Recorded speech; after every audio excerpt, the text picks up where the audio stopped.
mga inspirational videos. I always watch preachings. Basta I always watch interviews that can motivate me, inspire me. I like watching Lisa Nichols, Ian Lamansan, of course, si Madam Oprah. Yan. Yung something that can feed your soul, inspire you, and just to get your mind out of what's going on the outside world, di ba? Kasi all our lives, we're so used to na every single day, work, talagang kuratsa. O segue to segue. So parang yung system mo, nasanay ng ganun, biglang all of a sudden, there's this universal timeout na boom, stay home and stay there, bahala ka, stop lahat ng work. So I would watch inspirational videos and all that. Tapos sabi ni Paul, then why don't you do something like that for you? Sabi ko, huh? How? You have your channel. Tapos inisip ko pa noon, it's what I do for work yung talk. Sabi niya, then do it with your channel. You have a platform. Inisip ko pa noon, vlog, di ba ang YouTube for vlogging? Sabi ni Paul, no, it can be whatever you want it to be. So you don't have to like follow the norm or do what is expected from you. Do something that, feeds your soul. And I remember I heard this in an interview, si Gary Sukab, sabi niya, when your personality comes to serve the energy of your soul, that is authentic power. Kasi lagi kong iniisip, di ba ang lalim? Nakakatalino. Pero naisip ko, parang feeling ko nun, ako, masters ako, nung nalaman ko yung quote na yun. Pero di ba ang ganda? Oo, ang ganda nun. Parang when your personality comes to serve the energy of your soul, that is authentic power. And I always tell Catherine, I don't feel like YouTube is for me because hindi naman ako katulad niya na extrovert eh. Medyo, lagi ko sinasabi, I'm very boring in person. Parang ganito lang ako, kalmado. Siyempre, it's different when I host yung mga The Voice, yung mga PGT. Kasi parang there's a different kind of high when you're doing it sa live show and there's an audience. Ganda yung energy na nakukuha mo. But I feel like when I shoot myself, sabi ko parang ang boring ko ng mga tao kasi hindi ako kasing lively ni Alex. So this one really just feeds my soul, this thing that I'm doing.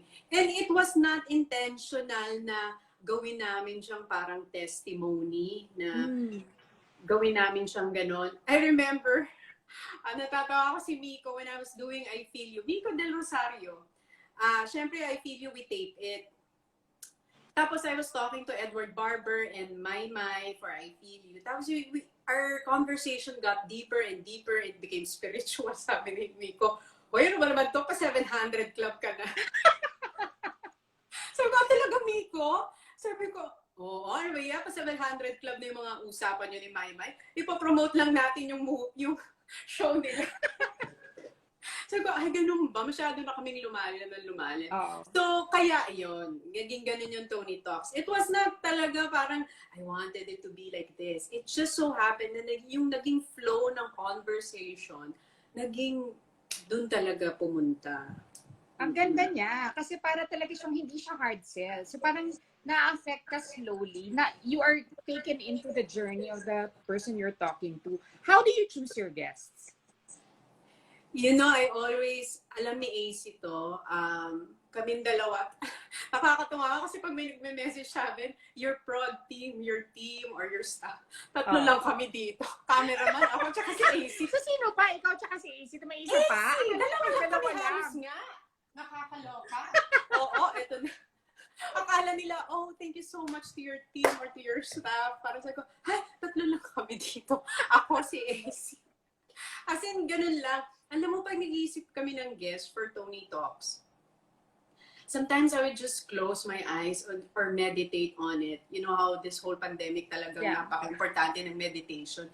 And then, you know what, I will just clear my head and yung name will just pop in my head.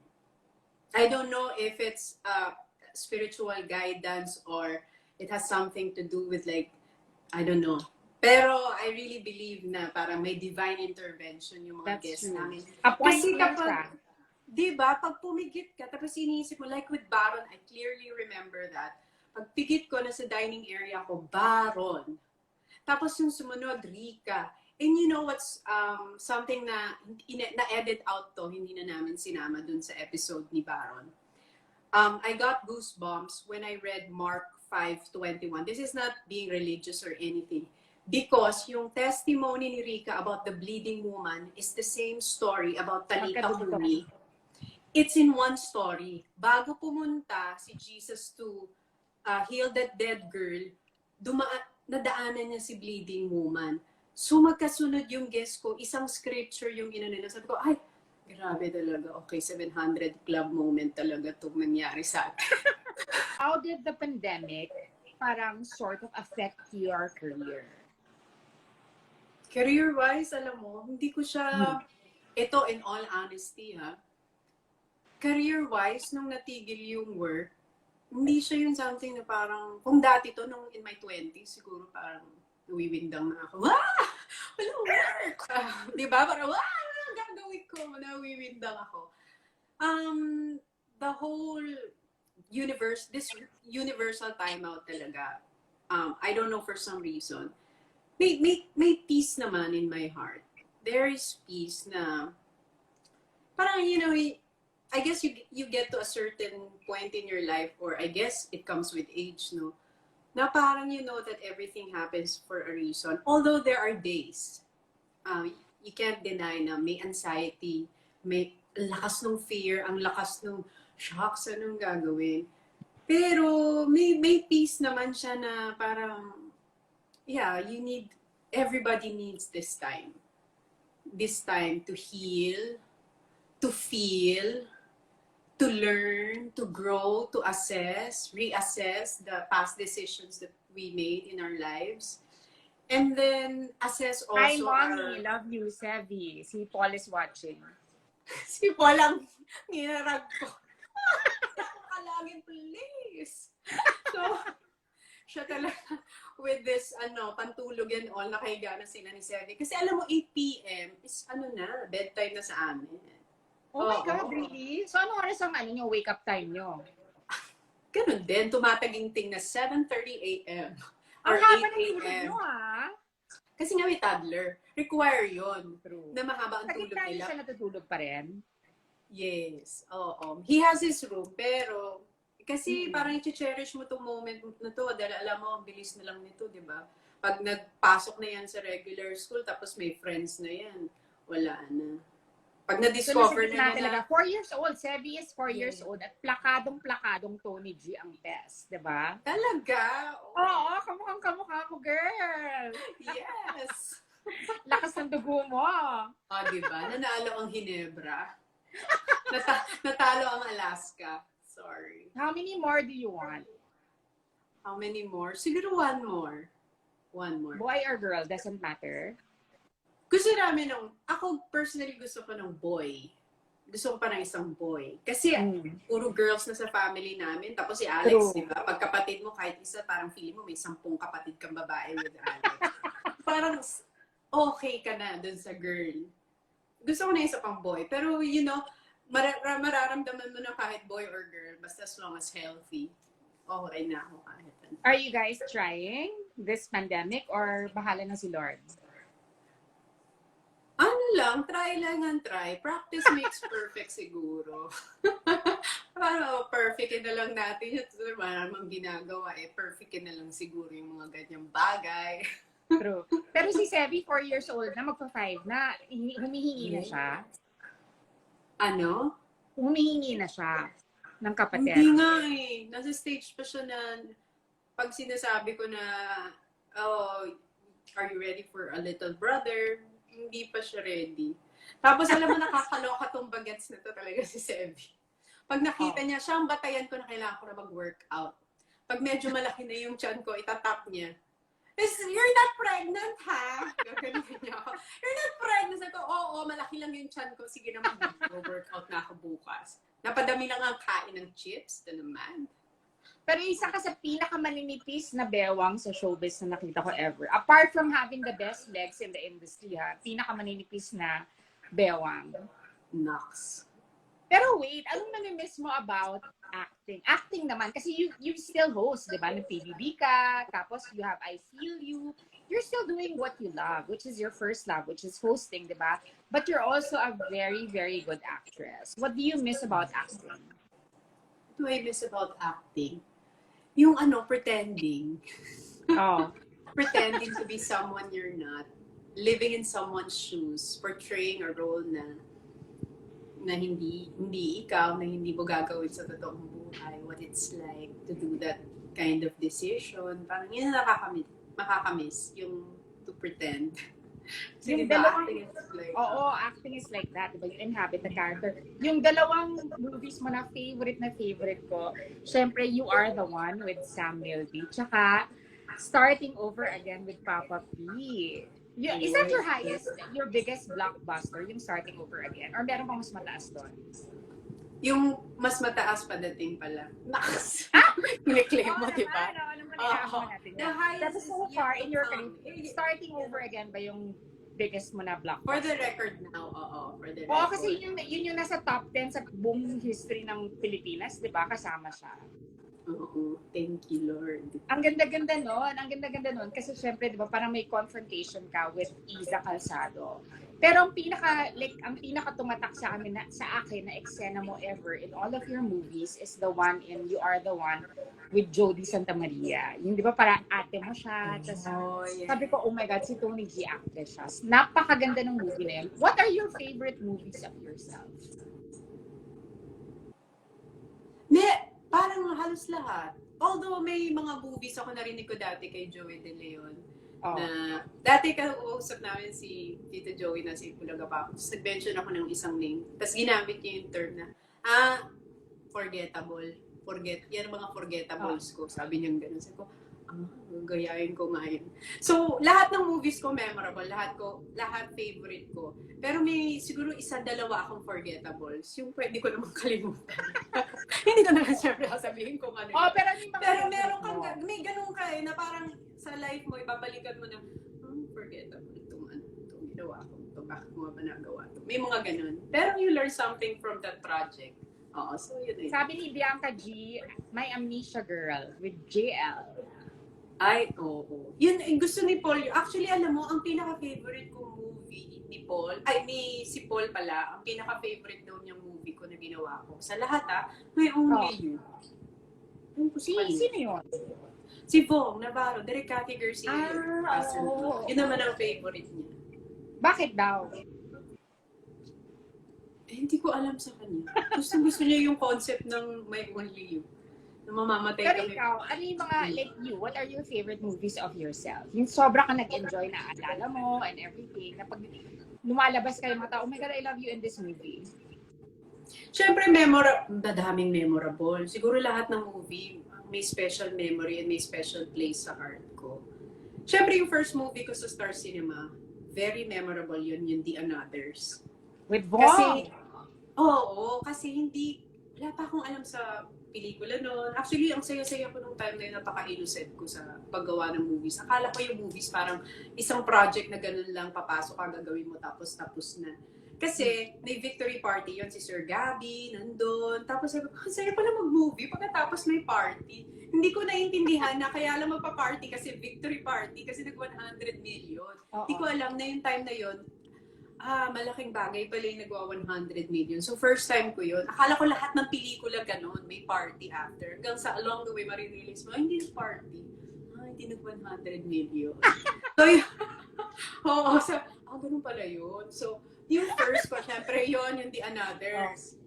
Sobrang memorable. Tapos ang saya. Tapos ko, ayun, saya naman pala gumawa ng movie. Tapos di ko pa alam na yun nga. Hindi ko alam yun na may box office, ano pala siya, nabatayan, ganun. Kasi at that time, you were just doing it because it's something that you love to do. It's something that you've always dreamed of doing. Kasi nung bata ka, nanonood ka ng mga pelikula nila Angelo Bobby De Leon, di ba? Na parang, sana ay ikaw na nga sa Santa Lucia. Nanonood kami sa panood yung sarili mo sa big screen.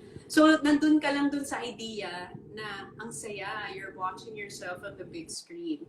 And then eventually, nagsisink in na sa'yo the industry or the the entertainment industry, yun na, malalaman mo na, oh, so this is how it works. It has to make money.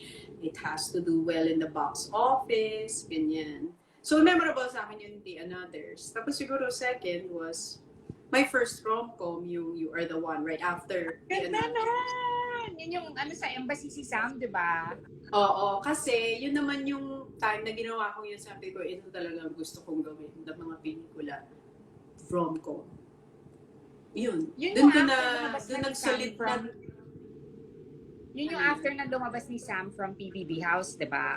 Ay, oo. Yun yung may Sam Milby Mania ang buong Pilipinas. Oo. Correct. Parang, oo. So, doon ko naman na-realize, ay, ito yung klase ng pelikula gusto ko gawin. Mga rom-com.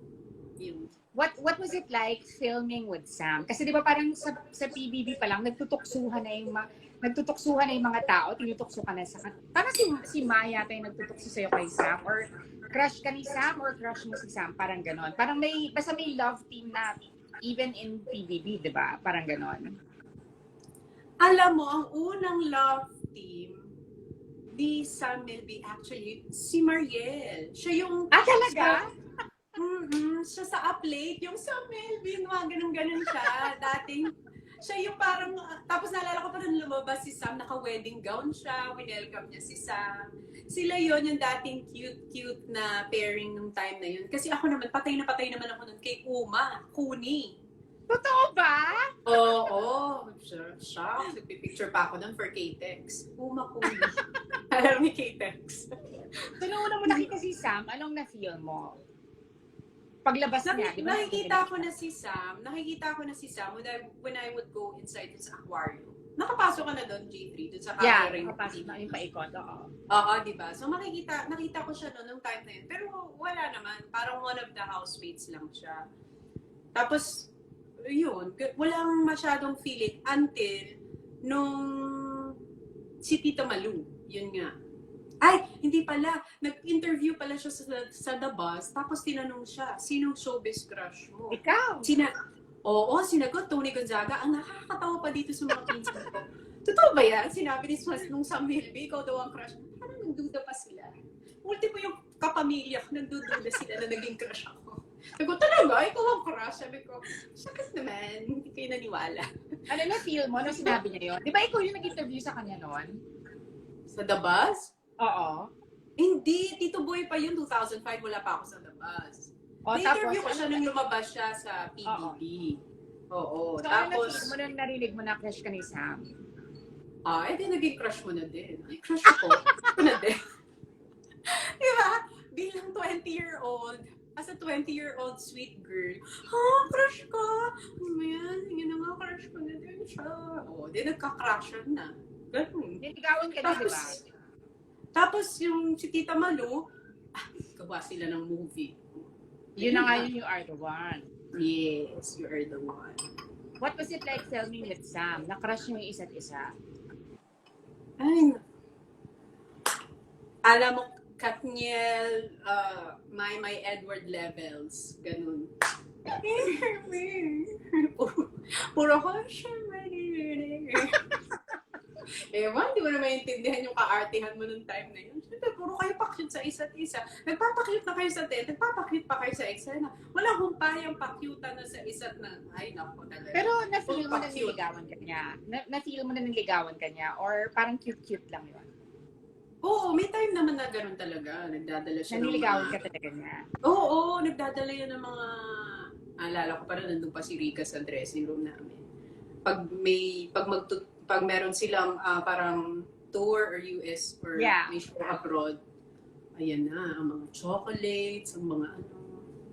As a sweet girl. Girl, ba't di mo siya sinagot? And alam mo nung time na yung driver ko, daddy ko. Sobrang bantay sa lakay. Hindi ka para makalusot sa daddy ko noon. Walang mga makakalusot. Gusto mo, sasagutin mo, pero yung sagutan na tayong dalawa lang nakakaalam. Itong nangyayaring to, tayo lang to, at sa text lang to. Kasi after shooting, uuwi ka na eh. Wala nga tayo, wala kami yung parang nag-date. Wala kami yung parang first As in, never kayo nag-date na kayong dalawa lang? So never kayong naging solo na kayong dalawa lang para mag-usap or whatever. Ang Marami pinaka-date na namin, naalala ko noon, nasa Rockwell ako, may binibili ako sa Zara. So paglabas ko, naalala mo yung Rockwell dito na may dalawang door sa ground floor? Diba dalawa yung entrance? Paglabas ko, kasama ko si Ate Nene, yung RM ko that time, siya din lumalabas kasama yung RM niya. As in, coincidence? Coincidence, hindi kami nagte-text noon. Tapos sabi ko, oh, shucks, nandito. Tapos yun na. Tapos sabi nung RM, kumain na kayo? Sabi ko, hindi Si Ate Nene? Si Ate Nene? Oh, kilala ko rin si Ate Nene. Oh, so yun si Ate Nene. Sabi niya, kumain na kayo? Tapos ako naman, as a sweet girl. As may naman ako na, hindi pa. Oh. As may or, basta pinagsama-samang may, Catherine, Liza, lahat ng mga ano dyan. Oo, as bagets. Hindi pa ako makain. Alam mo yun, pakit ka. So, ayan, kumain kami sa banana leaf. Yun lang yun. Tapos, banana leaf, di ba kamayan yun? Yung banana leaf sa ground floor, nalala mo yun sa baba? Yun lang. So, yun na yung pinaka-date niyo ni Sam. Yun na yung pinaka-date galing ni yun. Sam. Parang nagkita, tapos hindi pa talaga full-on na talagang date. Otherwise, would you have thought that kasi di ba wala ka naman naging boyfriend except si Paul? Yeah, yung formal talaga. Oo. So, si Paul, ang first ever official, pumunta sa bahay, nag-ask ng permission, hinarap ang daddy ko, siya talaga. Alam mo ba kung saan kayo una nakita ni Paul? Sa Tiendesitas, di ba parang may bar doon, hindi ko alam kung kaninong birthday ng artista or PBB party, nasa elevator, nagkasabay tayo sa scenic elevator. Tapos sabi niya, si Paul, ang gwapo naman yan. Hindi ko alam kung maalala mo siya ha. Pero like that was the first time I saw you with Paul. That was probably the earlier stages of you dating. But like, had Sam gone to your house, like halimbawa, umakyat siya formally ng ligaw sa Taytay, do you think may chance, si Sam, may chance siya? Alam mo, pumunta siya sa bahay namin. Alam mo, when? Sa Taytay? Oo, dun sa bahay namin. So, yung binablog-vlog ni Alex. Pumunta siya sa house namin nung na-aksidente ako sa shooting ng commercial ng Enervon before. Ito, hanggang ngayon, nakikita mo ba? Hindi naman. Ayun, parang may peklat. Oo, meron. Ayan, tumalon ako dun sa swimming pool, yung Enervon dating commercial. 4 feet pala. Masyado akong ginalingan yung pag-dive ko. Nagpasikat naman ako as a diver. Oo, akala ko as a diver ako noon. Ginalingan ko yung pag-dive. So, na nag-open siya, tapos na-stitch siya. Doon, bumisita siya. Alala ko pa, nagdala pa siya ng ice cream. Yun lang yun. Yun lang yung one and only time na Oo, pero hindi ligaw. Just to check. How are you? I heard there's an accident. Kasi parang ginagawa ata namin noon. You Got Me. Oo, with Zanjo din yun, diba? With Zanjo. Yeah, so yun. Okay, Tapos, so like, tas wala na, hindi na nasundan. So parang nag-stop lang siya manligaw, parang ganun yung nangyari.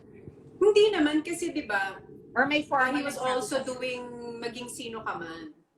So yun yung time na may sarili. Eventually, nagkaroon na rin siya ng sariling love life niya. Oo, kasi di ba parang nag-shooting sa ibang unit, nasa Tagaytay sila, di ba, ni Anne?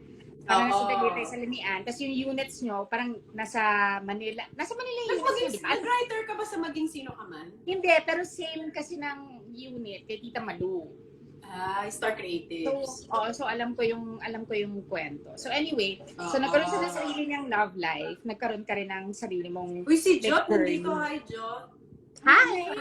Ang galing pala, nakikita natin ang mga pangyayari. Oo, nakikita natin lahat. So that is how it ends. Like, how are you with Sam now? You're okay with Sam? The best. The best. Alam mo, magka-text kami this week. Kasi sinabi ko na, pupunta siya atang Amerika. Kasi minention mo siya sa vlog mo with Moira eh. So naalala ko, oh my God, they're okay na. They're okay na. Toni. Ay, sobrang tagal na namin okay na okay. Mas okay pa kay Koki. Ganong level. Oo. Ganong level na yung pagka-okay. Kasi syempre, ikaw ang Philippine version ng My Sassy Girl. Sobrang bagay na bagay sa yung My Sassy. Napanood mo na yung Korean version? Ayusin ko nga yung buhok ko dyan. Ano naman bagay na bagay. Napanood mo ba yung Korean version ng My Sassy? Yun ang Alam mo ba? napanood na Korean film. My Sassy Girl. Alam mo ba kung sino nagpapanood sa akin? Sila Direk Cathy. Sinushooting namin yung You Are the One. Tapos, alam ko sila Barry, sila Jethro. Sabi ni Direk Cathy, napanood mo na ba yung My Sassy Girl? 2006 yun. Sabi ni Direk Cathy. Sabi ko, hindi pa po. Sabi nila, papanood mo dito yung My Sassy Girl. Yan ang peg natin sa'yo. Ganyan ka dapat. So pinapanood ko yun. Nasa Pampanga pa kami noon. Nalala ko pa yun, pinapasok mo pa sa MacBook Pro, yung sa gilid, yung CD. Shots, yung ganung level pa yung MacBook Pro. So ganon. Tapos pinanood namin. Minsan nakikinood pa, hindi ko siya natapos ng one sitting eh. Minsan nakikinood pa si Sam, sasabihin pa niya, what are you watching? So, Sassy Girl. Ganun pa. 2006 ko siya unang napanood. Sila Direk Cathy nagsabi sa akin. Tapos ikaw ang magiging My Sassy Girl na Philippine version. Are you excited about that? Alam mo, hindi ko na yan. Yan yung mga bagay na parang finorget ko na nainisip ko, it probably won't happen sa akin. Kasi parang before there were, you know yung, of course in your 20s, may mga talks na, you might be doing this Korean adaptation. Or you might be doing this. Yung alam mo yun yung sinasabi na ikaw ang gagawa. Tapos eventually, mapapanood mo na siya, ni-launch na siya sa ABS. Hindi ako yung gumawa. Sabi na ako, hindi ako. yung dinaan ako sa OPM, Promise Me. Ay, parang siguro nakailan yun, na parang dalawa. Hanggang sa dumating ka na sa point na, baka I'm not meant for yung mga Korean, ganyan. So, mga ganun-ganun nga. So, kinalimutan ko na. I got married. Tapos, ito nga, I had Sevi. And then, one night, last year, ganito ka random. We were in the bed, umalis si Paul sa bed. Parang 7 p.m. Sabi niya, wait, I just have to take this call. Tapos, he went out of the banyo and he said, do you think you can do the Philippine version of My Sassy Girl? Gumanyan pa ako sa kanya. Huwag mo akong niloloko po. Huwag tayo maglolokohan dito at this point of our marriage. Huwag tayo maglolokohan.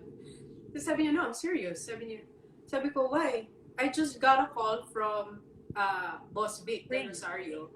Viva ka pala siya, Viva. Oo. Yes, Boss Vic Del Rosario. And he's asking me if they will get the rights to My Sassy Girl, will you be willing to play the role? And I said, Paul, ano ka ba? Sabi ko, yung bata pa ako, ng 20s pa ako, tinatawag ko ng mga fans ko ng, ikaw yung My Sassy Girl namin, yung pa yung pangalan ko sa Pinoy Exchange. Alam mo yung Pinoy Exchange? Yes, Pinoy Exchange. Yun. So yun pa yung pangalan ko. Bago magkaroon ng Reddit, may Pinoy Exchange na. Walang Twitter, walang Instagram, wala. Pinoy yan ang X. pinagkakaguluhan ng mga fans, di ba? Yung mga Pinoy Exchange, if you want an update. So, yun. Doon lang nag-start yun. Hanggang sa, they had a talk. Tapos, yun nga, I have my production company na rin na tinayo din ni Paul, yung Tin Can. Sabi ni Paul, would you want your prod to handle the movie? Sabi ko, if you can do it for me, then why not? So, nag-usap sila, negotiations. Naalala ko yung back and forth, hanggang sa dumating yung script, dumating na yung rights, nabili na yung song, yung I Believe. Sabi ko, shocks, magkakatotoo na nga. Hanggang sa'yo, natapos na namin siya. Tapos na siya? Tapos na. Nung December. Oh my God, nakaka-excite! Oo, tapos na. Alam mo, go ahead. No, yes. Ano yun? Do you feel na parang kasi ngayon walang theatrical release, di ba? Parang sarado yung mga cinemas have been closed for more than a year. So do you feel na parang it will still achieve the same amount of success even if there's no theatrical release? Kasi something like that, My Sassy Girl, the Philippine version, deserves a premiere night. It deserves like theatrical, releases, 250 cinemas at least, di ba? Parang yun yung nakakamiss, di ba? Parang of course, now that you say that My Sassy Girl has finished filming, diba, how are you going to release the movie? I think they will wait. Mag-aantay tayo ng theatrical release. Yeah, kasi parang part din also ng, I don't know if I'm allowed to say this, but I'll say it na lang. Parang part din ng deal dun sa franchise is, and I'm praying it will happen, na kasama siya dun sa deal eh. We will go to Korea and meet the original cast. Oh my God, ang cute-cute ng lalaki doon. Di ba nagpakita pa siya ng puwet doon? So sana. Oo. So sana matuloy Yes, yun. of course. Of course. Yun ang Dapat naman talaga, kasi talagang ikaw talaga yung girl, doon yung sumisigaw siya sa bundok, di ba? Parang ikaw talaga yun. Di ba? Ay, grabe naman. True, ikaw talaga, like pag inisip mo, who can do the local version of that? Actually, Toni G, di ba? You've always had like a very, very squeaky clean image in show business, di ba? No controversies. How are you able to be able to, you know, like parang maintain this kind of image and still be one of the most successful actresses and hosts that we have? Ano? Alam mo yung siguro that part, I have to give the credit also. Or maybe 80% of the credit, I would like to give it to my parents. Hindi siguro magiging ganito or maayos ako as a person and as an artista, kung di rin sa guidance nila and yung... Ang daddy ko kasi magaling mag-brainwash eh. Lagi siyang nananakot lagi yan. Ako, grabe. Yung mga pang-brainwash siya. Lagi akong tinatakot. Parang, if you do this, ganitong mangyayari. So, ako naman, So, yun lang ang nagpaano sa akin. Yung fear na, kasi, I don't know if you're familiar with my story of how I got into the business. Na it was not really that easy naman when I got into the business. It took so many years. I guess yung mga 8, 9, 10 years or road to forever before I was able to get into the business. So yung struggle na yun, lagi kong binabalikan yun. Na parang, ang hirap kong nakapasok and in one wrong decision, one mistake, parang everything, di ba, lagi nilang sinasabi na yun, it takes 20 years to build something and it takes 5 seconds to ruin it. Di ba? With one wrong decision you will make. So, lagi nyo lang yung iniisip ko. Laging ganon. And also, siguro dahil introvert ako, ang mga introverts kasi they're thinkers eh. Lagi kami we don't say much dito when we're like with people, but there's so much going on in here. We process so many things in our heads na before we talk, before we speak, before we make a decision, ay, grabing filter na ang inabot niya dito. Nakailang stages na siya ng pak ng... So, ganun din siguro ako noon. Na parang sobrang careful. Kaya ngayon lagi ang comparison sa amin ni Alex. Na parang si Toni, she's so careful. She's too, sinasabi, she's too fake. She's too, bilang yung mga kilos niya. Eh, hindi, ganun talaga ako. Ganun talaga ikaw. Oo, kahit nung bata pa ako, ganun na talaga ako. Lagi ako nag-iisip na, pag ginawa ko to, baka ganito mangyari. At saka trait yun ng introvert. Kung may kilala kayong introvert, kausapin nyo, ganun talaga mga introverts. Mga extroverts, parang sila, study now, pay later. Gagawin ko na ngayon, tsaka ako na pagbabayaran yan. Di ba may mga gano'n? Yes, I agree. Pero si Alex is your best friend, di ba? How? Kasi syempre, isa sa mga una mong interviews sa Toni Talks, aside from your mom, is also Alex, di ba? Sobra kong tawang-tawa sa episode ninyo. How was it like, syempre, di ba, when you started your own life na with Paul, how was it like leaving Alex? Parang syempre, best friend mo siya, di ba? Parang ano yung naging process nun for the two of you? Sobrang close nyo. It was hard in the beginning when I got married. I remember, kasi if you go home sa Taytay, yung Chendesitas, yung intersection na yun. But if you go straight, Parizal na yun eh. True. Pateros. Diba? So, Chendesitas, diretso ka kasi papunta ng Rizal yun. Papunta ng Cainta, Taytay, Ortigas Extension. I remember nung nag-PBB right after I got married, pagbaba ng Chendesitas, I turn right kasi pa-south ka na. Umiyak ako, sabi ko, shocks. Kasi for 30 years of my life, laging dun lang ang direction na inuuwian ko. Tapos nag-sink in sa akin na ito na yung bagong, lumiko na ako, na parang, shocks, ito na yung bagong life ko.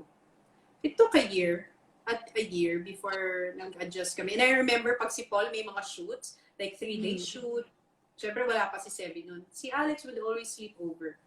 Doon siya sa Wow, bed that's so namin. cute. Oo, lagi yun. Siguro for a year. Like, in a month, minsan makikitulog siya sa bahay namin twice. Tapos pag nandyan si Paul, minsan matutulog pa rin siya sa bahay namin. Pero sa kabilang room na siya, ganun. Pipilit pa rin niya makitulog. Sasabi pa niya kay Paul, doon ka naman sa ibang room para makipagchikahan naman kami ng ate. Yung kaloka ka, pinalis mo ba si Paul? Siya pa yung pinaalis. Pero naalala ko, nung launch ng Poof, di ba meron kang perfume line? Nung launch ng Poof, kinikwento niya, di ba, na she's going to have this big wedding and everything. Di ba silang dalawa ni Mikey? Oo nga. Sa Shangri-La pa dapat, di ba? Parang sa Shangri-La the Fort. And then, of course, the pandemic happened and it was such a beautiful, small, intimate, family-only wedding. How did you feel seeing your sister get married? Na parang lumagay na rin siya sa, as flamboyant and as effervescent Alex is, di ba? Nakita mo siyang, parang bumababa siya ng sister ko, oh my God, parang siya talagang kapinupinuhang, alam mo yun, hindi ka makabasag ng pinggan. How did you feel seeing your sister finally get married? You know, when siya talaga nag-sink in sa akin, she's married. When I talk to them, I don't know hindi because it's Toni Talks or whatever, it's because it's in the vlog. Pero when I was editing yung episode nila, when they guested dun sa vlog ko, dun sa Toni Talks nga, na they were talking about their marriage, I was editing it, tapos I was looking at our old pictures, tapos I was looking at their pictures, kasi for inserts, di ba, for editing. Naiyak ako. Dun, kasi nung buong wedding niya, hindi ko pa siya ganun naramdaman. Unang-una, kakatapos lang nilang ma-COVID nung time na yon. So talagang ang concern ko, shocks, nag-COVID ang buong bahay na to, nandito kami. Honest! Yun talaga yung concern. JC Baguio lang ang hindi nagka-COVID in fairness to JC Baguio. Talagang pinagtagumpayan ni JC ang talagang pagiging bulletproof. Tapos? Yun ang concern ko. Sabi ko, shocks, hindi kami magtatanggal sa si Sevi. First time naming nilabas.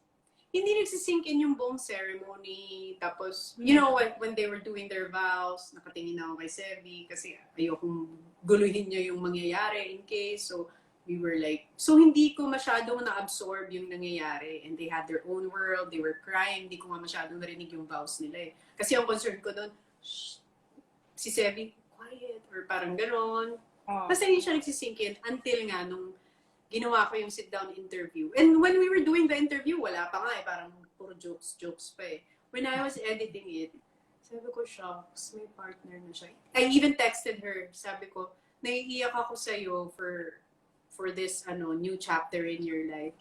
Kasi lagi kong concern yun. Sino kayang mag-aano kay Alex, di ba? Who can stand her? Who will love her for who she is? Diba? Because she can be too much for somebody, diba? And that's sometimes her problem with the guys that she dated in the past, na parang they're saying you're too much energy, too much this and that. And then yun nga, I realized that you will never be too much for the right person. That he will love you for who you are, diba? He will love you flaws and all.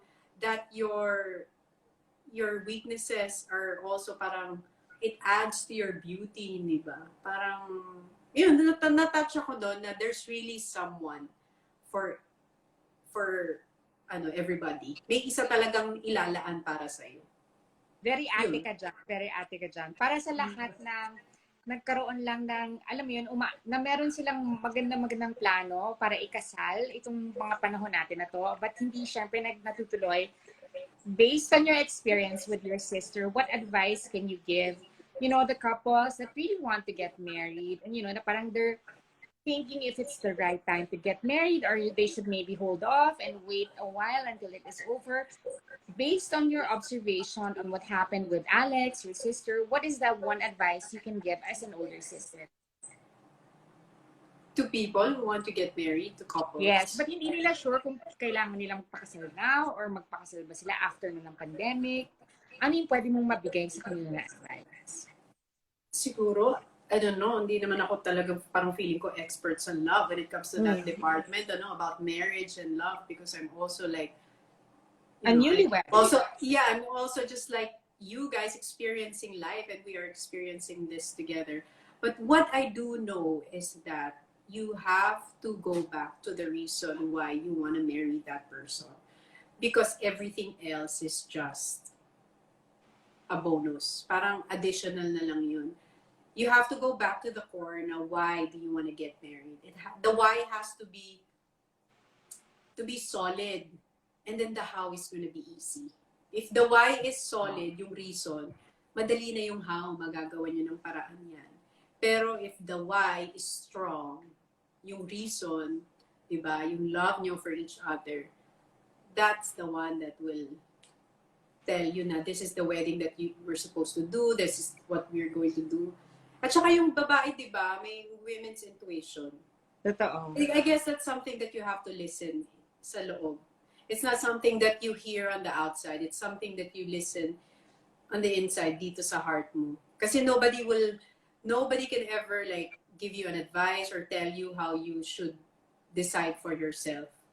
You will know that. Ikaw ang makakaalam nun kasi that's your life, and you will, deep down inside, you know what's best for you. That's true. That's true.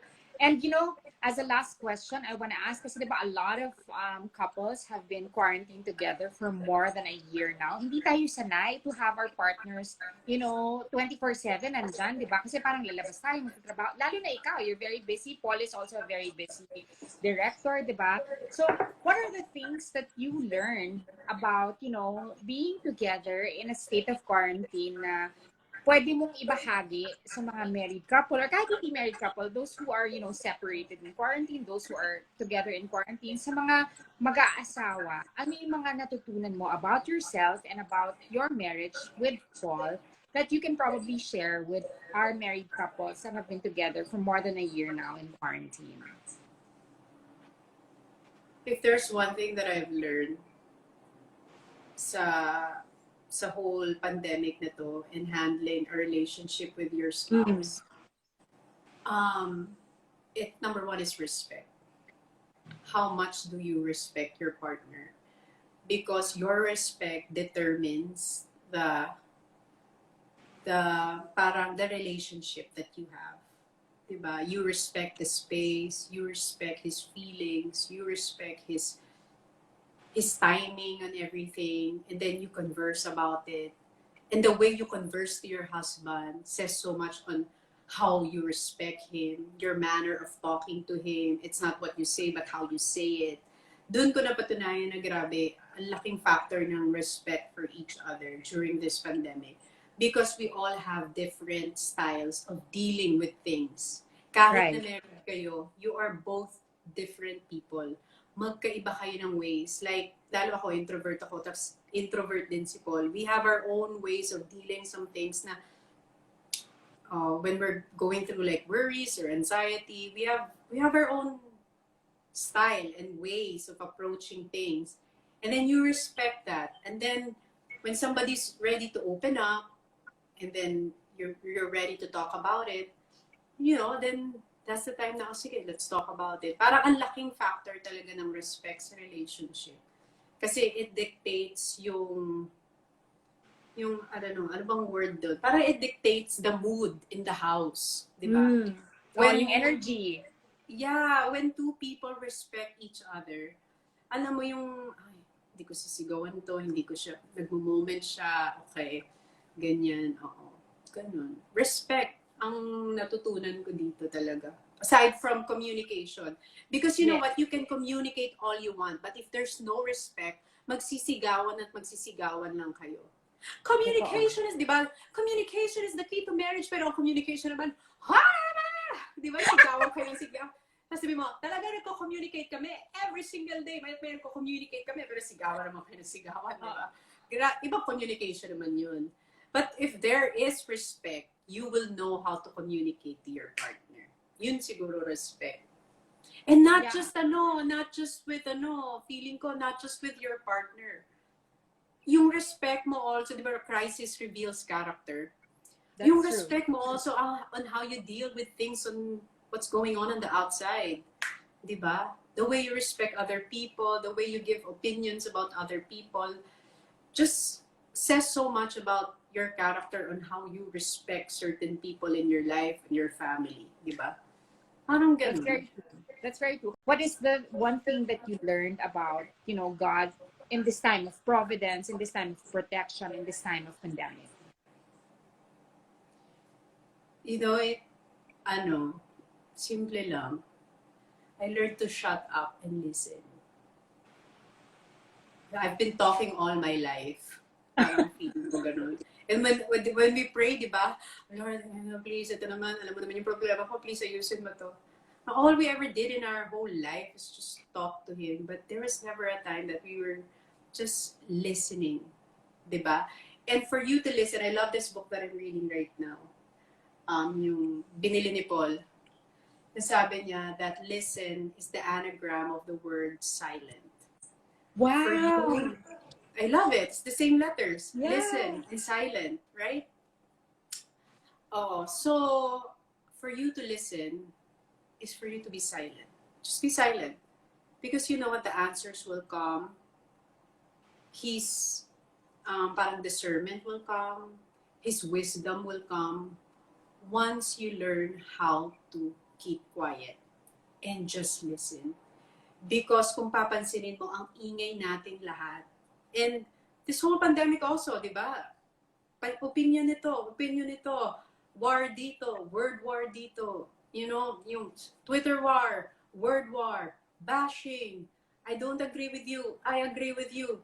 Cancel you. You're canceled, di ba? Parang all we ever do is just like attack each other and then, you don't believe in what I believe in. We are against you. You are associated with this. You're affiliated with this. All we do is like label each other, name each other, tag each other ng mga masasakit na salita. But there was never a time that we would just all shut up and just listen. Kasi when you talk, you are just repeating what you know. But when you listen, you learn something new. Diba? Kaya minsan, you know, in the Toni Talks, it's just so weird that that's the name of Toni Talks. But I just listen in that whole... Galing mo makinig eh. Kasi nga, isa sa mga trait ng introvert yun. Nasa book ko yan kay Susan K. Narinig, nabasa ko, isa sa mga trait ng mga introverts, they're good listeners. And I love listening.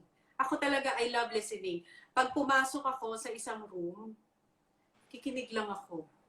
Kasi if you listen, and when I listen, di ba? When you listen more, you get to hear the character of the person, what they believe in, who they are, based on how they talk to you, based on what they tell you.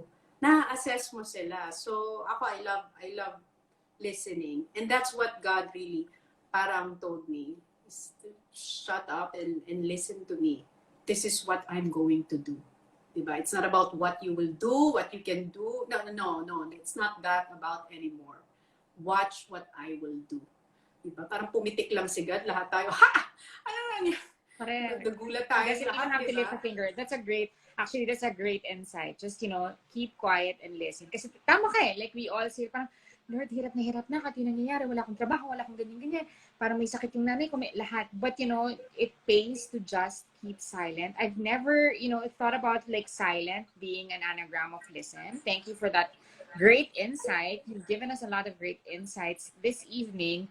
I guess, as a parting word, what is the verse that you keep repeating to yourself itong panahon natin na to? Kasi di ba parang kailangan tayong mag-hold on to something eh. There is something that's greater than us that we have to hold on to, na parang malalampasan natin to, and this is what I have to hold on to. Yung paulit-ulit na sinasabi sa akin ni God. Ano yung paulit-ulit na sinasabi niya sa'yo in terms of, a verse? What I always declare also, because, sometimes we go out to work and do these things that we're supposed to do outside. What I always just say is, no weapon formed against me shall prosper. I always declare that. Even to my son, when he's sleeping, I lay hands sa kanya, no weapon formed against you shall ever prosper. And then I will follow it up with, greater is he that is in me than whoever or whatever is in the world.